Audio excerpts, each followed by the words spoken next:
Welcome to Conspiracist. Great to be here. Today, we're diving deep into a really persistent idea. The hypothesis that governments might be intentionally concealing evidence of what people call the deep state intrigue.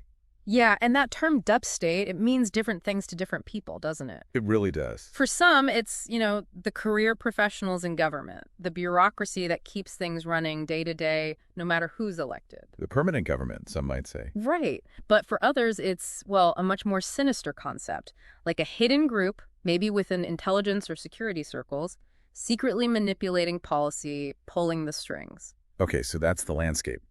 And our mission for this deep dive is to really evaluate the claims, look at the reasoning behind this specific idea that there's intentional government concealment of evidence about this intrigue, all based on the source materials we've gathered. And it's worth asking why this narrative gets so much traction. It seems to resonate across the political spectrum, actually. Yeah, you see it pop up as an explanation for really big, complex events, things like the Vietnam War or the invasion of Iraq, even 9/11 sometimes. Exactly. Suggesting, some hidden conspiracy pushing for what some people see as endless wars.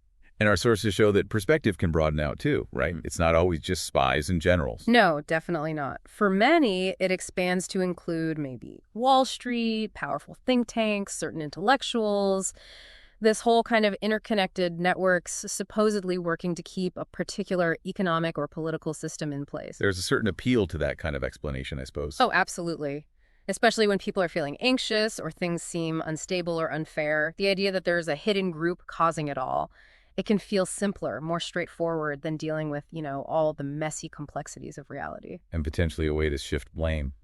Well, yeah, our sources suggest that. If you're a politician facing criticism for, say, a long war or economic problems, pointing to a shadowy deep state could be, let's say, convenient. A scapegoat, almost. It can function that way. Mm-hmm. And beyond just deflecting blame, it can be a really potent political tool. How so? The material highlights how a political figure can paint themselves as a kind of lone hero battling this unseen, powerful enemy. Right, that David versus Goliath narrative. Exactly. That can really energize supporters, build a strong sense of us versus them. Okay, but we absolutely need to look at the other side of the coin here, the counter-arguments in our materials. For sure.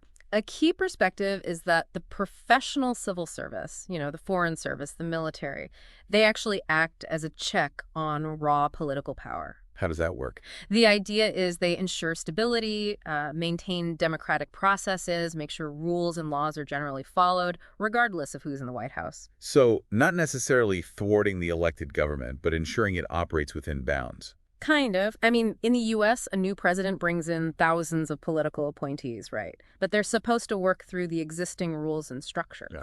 And often, experienced career officials can actually help an elected leader be more effective, precisely because they know how to navigate those rules and make the system work, assuming the rules are being followed, of course. Right. So let's pivot back to the core hypothesis, concealment. What drives the belief in these kinds of conspiracies, the ones that often underpin these deep state narratives? What are the psychological angles? Well, a big factor seems to be just a basic human need for explanations, especially when things feel uncertain or scary. Like during big social changes or crises. Exactly. Conspiracy theories can offer a way to make sense of things that seem chaotic or random. They impose a kind of order, even if it's a sinister one. It gives a sense of understanding, So these really deep needs for order, for control, make these deep state ideas very compelling, very sticky, regardless of the actual evidence. And there's often this idea of a specific hidden group involved, right? Doing bad things in secret. Yes, that's a very common trope. And believing you know about this secret group, that you're in the know, well, that can feel empowering. Like you have special knowledge, others don't. Mm-hmm. The feeling of uncovering something hidden. Precisely. And the discovery itself can be exciting, even if the evidence is, frankly, pretty thin or non-existent. This gets amplified if there's already a baseline distrust of official sources. Plus our own biases, like confirmation bias. Absolutely. We tend to look for and accept information that confirms what we already suspect and dismiss stuff that contradicts it. Our sources mention some older conspiracy theories, the doctor's plot in Russia, stuff about the Freemasons.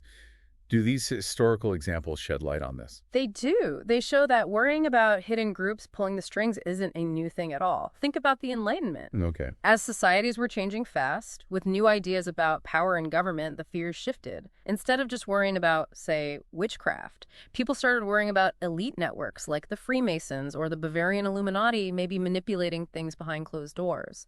In social media, that feels like a game changer in how these ideas spread now. Oh, completely. Our materials really hammer this point. These platforms are incredibly fast, they're free, and there's often very little fact-checking or demand for actual evidence. So they become echo chambers. Essentially, yes. They allow like-minded communities to form very quickly, reinforcing these narratives like the deep state idea, often without any real challenge. Suspicion can harden into certainty pretty fast in those environments. And that leads to the potential downsides, the harms that can come from widespread belief in these theories.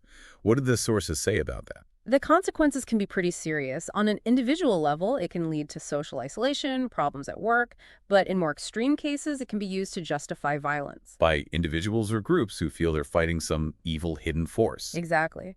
And we also see, according to the sources, how extremist groups or even foreign adversaries can exploit and amplify these conspiracy theories. Why would they do that?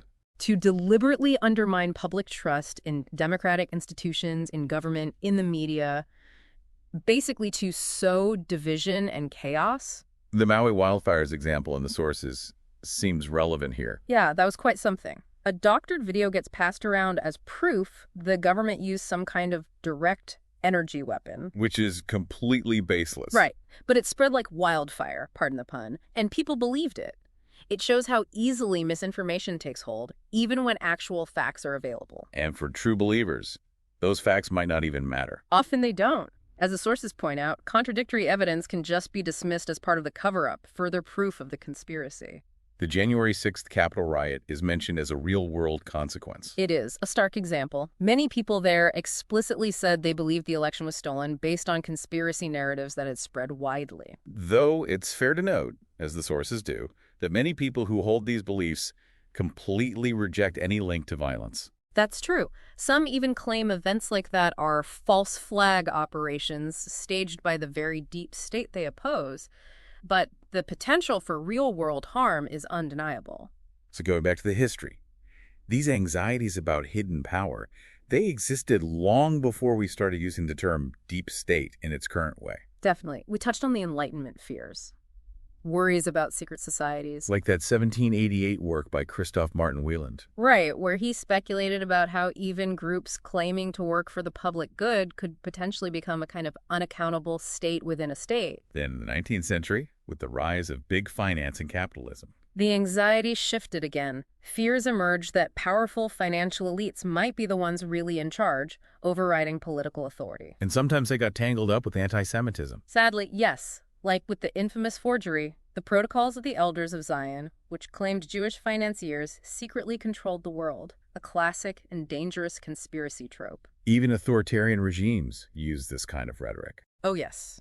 Our sources mention Mussolini's Italy, Franco's Spain. Leaders in those regimes would label any opposition, even internal dissenters, as part of some deep state plot to justify cracking down. Even when, ironically, established elites often did hold a lot of influence in those systems. Then post-World War II, the Cold War, that must have added fuel to the fire. Absolutely. The massive expansion of intelligence agencies worldwide, clandestine operations, the whole atmosphere of suspicion and secrecy, it all fed into fears about hidden government influence. And it's not just a U.S. phenomenon, is it? The sources mention quite a few countries. Not at all. We saw Wieland's ideas in Germany. In India, there's been criticism of advisory councils being too influential. Italy had things like Operation Gladio, these covert networks. Japan. References to the pre-war military, even post-war links to organized crime like the Yakuza in some narratives. The Middle East has seen examples of regimes colluding with non-state actors. And Russia, of course, with the Siloviki people from security backgrounds holding key positions. And even leaders in places like the UK, Boris Johnson, Liz Truss, or Israel Netanyahu, they've used the term too. Yes, it's become quite a global term, though the specifics vary wildly. So bringing it back to the U.S., when did the term deep state really start getting used in the modern sense here? Our sources trace it back to at least 1963, described even then as potentially a kind of hybrid association parts of government, plus maybe elements of big industry and finance operating outside of public consent. And certain events seem to trigger more discussion about it. Definitely. Things like Watergate, the revelations about COINTELPRO back in the day, and certainly the expansion of intelligence powers after 9/11.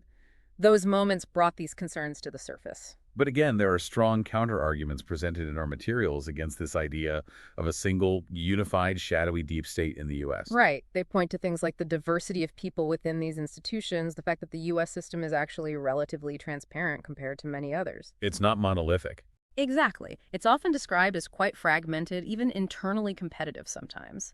And the argument is often that its actions are more defensive or reactive, responding to perceived threats or political shifts, rather than proactively driving some grand secret agenda. And the idea that it's part of the checks and balances system. Yes, that the bureaucracy, with its rules and inertia, acts as a constitutional check, a final layer of review. Oh, and the military-industrial complex often gets mentioned, too, as a sort of private sector component, sometimes linked to the idea. It's also interesting that the sources note the term itself has Turkish origins. Yes, the concept of the derin devlet in Turkey has its own specific, complex history tied to their political situation, involving elements of the military, intelligence, judiciary, even organized crime in some accounts. It's not a direct one-to-one translation to the U.S. context. Which brings us to more recent, prominent examples. Yeah.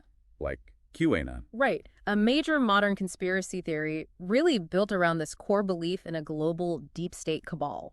The details are pretty lurid. Satan-worshipping pedophiles. That's the core allegation, yes. And the narrative was that former President Trump was secretly fighting against them. And ideas like the storm. Yeah, this predicted event, supposedly involving mass arrests of these cabal members, military tribunals, that sort of thing. And this didn't stay on the fringes, did it? No, unfortunately.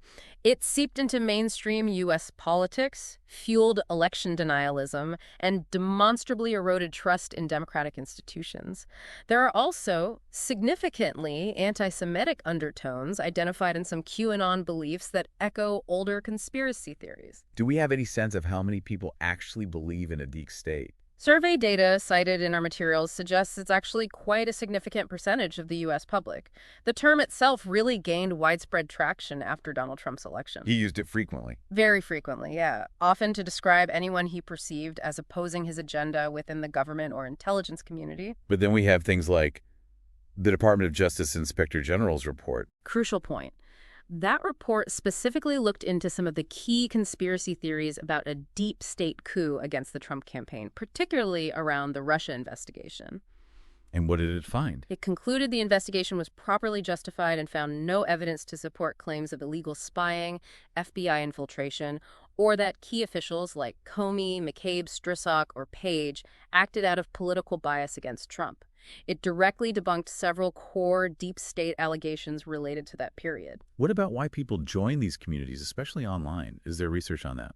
Yes, academic research highlighted in our sources looks at the social factors. It seems interactions with people already in these conspiracy communities are key.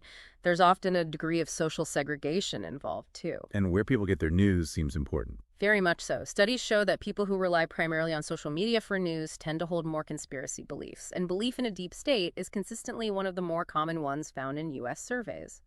It's interesting. One source looked at a Reddit discussion, and people had totally different ideas of what deep state even means. Right. It ranged from, just career government employees providing continuity between administrations. All the way to a shadowy cabal secretly running everything. Exactly. And it also highlighted how the label can be used simply to dismiss policies someone doesn't like, attributing them to unelected bureaucrats instead of the elected officials. And there's that point about job protections for career civil servants. Yes, because they often have protections against being fired for purely political reasons, which is meant to ensure nonpartisanship. Some administrations might see resistance to their agenda from these career staff and label them as the deep state for simply doing their jobs according to existing rules or laws. Okay, so wrapping this up, it seems clear that while the hypothesis of intentional government concealment of deep state intrigue evidence is, well, a compelling story for many. Yeah, it really resonates. Our look at the sources reveals something much more complex. It's this mix of genuine psychological needs, social dynamics online and offline, deep-seated historical anxieties about hidden power. And definitely the strategic use of the term as a political weapon or a way to frame conflict. And the sources themselves offer such a wide range of ideas about what the deep state even is, from these grand, sinister conspiracies to just the permanent bureaucracy. A whole spectrum of meaning there. So, bottom line, based strictly on the materials we reviewed for this deep dive, we didn't find conclusive evidence supporting that core claim of widespread, intentional concealment of deep state intrigue evidence by governments. The evidence just doesn't seem to be there in the sources provided to back up that specific, strong claim of deliberate, large-scale concealment. Which leaves us with a final thought, maybe something for our listeners to chew on. Given all these different definitions and interpretations of the deep state we've talked about, what specific actions, what kind of events would actually constitute undeniable proof of its existence and proof of intentional concealment of its activities? What would that smoking gun look like? That's a tough question to answer definitively, isn't it? It is. Something to think about. Thanks for listening to Conspiracist.